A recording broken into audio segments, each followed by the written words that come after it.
پہلے سے اس بارے میں نہ کچھ طے ہے نہ اللہ کو اس کا علم ہے۔ ابن عمر رضی اللہ عنہما نے فرمایا، جب تمہاری ان لوگوں سے ملاقات ہو تو انہیں بتا دینا کہ میں ان سے بری ہوں اور وہ مجھ سے بری ہیں۔ اس ذات کی قسم جس کے نام کے ساتھ عبداللہ بن عمر حلف اٹھاتا ہے، اگر ان میں سے کسی کے پاس احد پہاڑ کے برابر سونا ہو اور وہ اسے خرچ بھی کر دے تو اللہ تعالیٰ اس کی طرف سے اس کو قبول نہیں فرمائے گا یہاں تک کہ وہ تقدیر پر ایمان لے آئے۔ پھر کہا، مجھے میرے والد عمر ابن خطاب رضی اللہ عنہ نے بتایا، ایک دن ہم رسول اللہ صلی اللہ علیہ وآلہ وسلم کی خدمت میں حاضر تھے کہ اچانک ایک شخص ہمارے سامنے نمودار ہوا۔ اس کے کپڑے انتہائی سفید اور بال انتہائی سیاہ تھے۔ اس پر سفر کا کوئی اثر دکھائی دیتا تھا، نہ ہم میں سے کوئی اسے پہچانتا تھا، حتیٰ کہ وہ آ کر نبی اکرم صلی اللہ علیہ وسلم کے پاس بیٹھ گیا اور اپنے گھٹنے آپ کے گھٹنوں سے ملا دیے اور اپنے ہاتھ آپ صلی اللہ علیہ وآلہ وسلم کی رانوں پر رکھ دیے اور کہا، اے محمد صلی اللہ علیہ وسلم، مجھے اسلام کے بارے میں بتائیے۔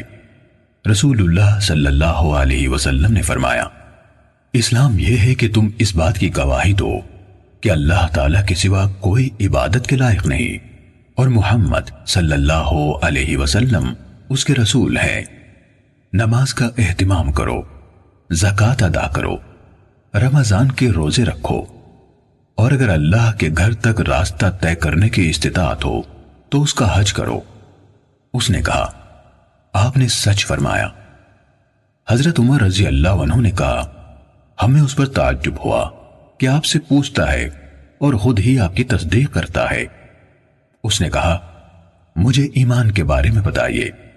آپ نے فرمایا، یہ کہ تم اللہ تعالیٰ، اس کے فرشتوں، اس کی کتابوں، اس کے رسولوں اور آخری دن یعنی یوم قیامت پر ایمان رکھو اور اچھی اور بری تقدیر پر بھی ایمان لاؤ۔ اس نے کہا، آپ نے درست فرمایا۔ پھر اس نے کہا، مجھے احسان کے بارے میں بتائیے۔ آپ نے فرمایا، یہ کہ تم اللہ تعالیٰ کی عبادت اس طرح کرو گویا تم اسے دیکھ رہے ہو، اور اگر تم اسے نہیں دیکھ رہے تو وہ تمہیں دیکھ رہا ہے۔ اس نے کہا، تو مجھے قیامت کے بارے میں بتائیے۔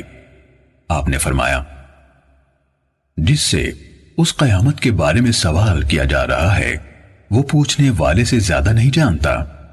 اس نے کہا، تو مجھے اس کی علامات بتا دیجئے۔ آپ نے فرمایا، علامات یہ ہیں کہ لونڈی اپنی مالکہ کو جنم دے، اور یہ کہ تم ننگے پاؤں ننگے